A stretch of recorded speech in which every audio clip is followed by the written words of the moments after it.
If you could turn the... I don't know how things work. I'm only a man and barely immortal. Do these garlic rolls?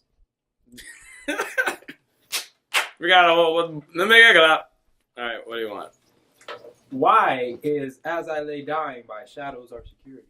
Oh man, that's such a great question because they single-handedly invented and killed riffing in drop C. That's it. They made it and no one else has done it. They made an album. You know how the album came together? They had two guitarists separately. Both of those guitarists joined in a 2-week tantrum, and both of these new dudes who've never played together made that album.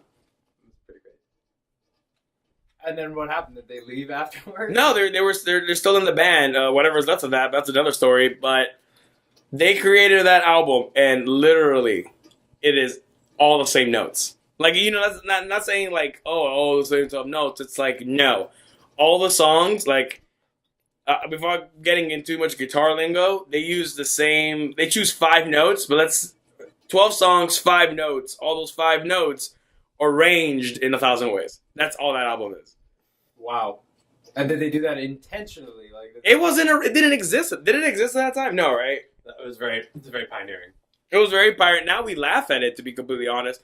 Whenever a band does that riff and then they harmonize it, but when they did it, it wasn't heard of. To this day, I still could play through that entire album. It's one of the few albums that I could play the entire thing through. It's like an exercise at this point because I don't really have to learn anything new to play it. As long as I know the one scale they're playing in, and even somebody who's akin to music will figure out that album super quickly because it's the same notes, but it's so heavy. It's really just fantastic. But that sounds like very close to like being a gimmick. Like what? It's not a gimmick. You're considering this came out in 2005-ish. Like Queen and some other groups, it sounds just a little cheesy now, but at the time it was like hyper fresh.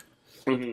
And is there anyone else that caught on to it afterwards and started doing things? I mean, here, let me put an example. Like, late. Avenged Sevenfold's Unholy Confessions, like that main guitar riff, it's that riff recycled 12 different ways, different speeds, playing different notes a couple times, maybe harmonizing.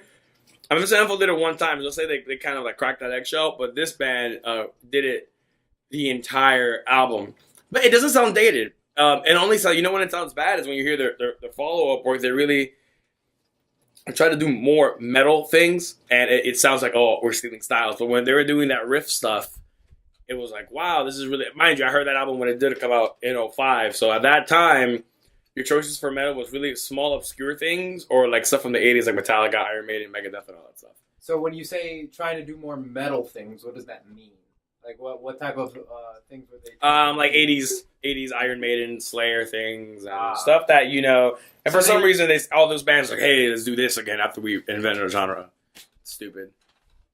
That makes absolutely no sense. Trivium the Crusade is entirely that. But this album is super... If you know how to play guitar or bass, and you know what drop C is, the album is super fun. Like, I still play the entire thing throughout because either I sat down and learned those songs when I was younger, or now that I have more sense for music, I figured them out as I was listening to them because they're super predictable.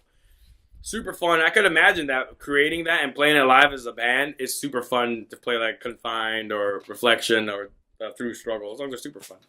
How did it kind of influence you as a musician and as an artist? For playing guitar in metal or playing it fast, you had only before was like the school of like Iron Maiden or Metallica stuff.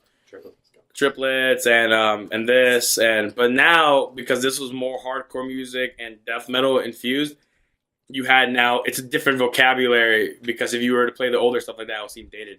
So it was a different vocabulary of metal playing, of breakdowns and how you would chug the guitar, and it was more for feel as opposed to just note approach. All right, cool. Final thoughts.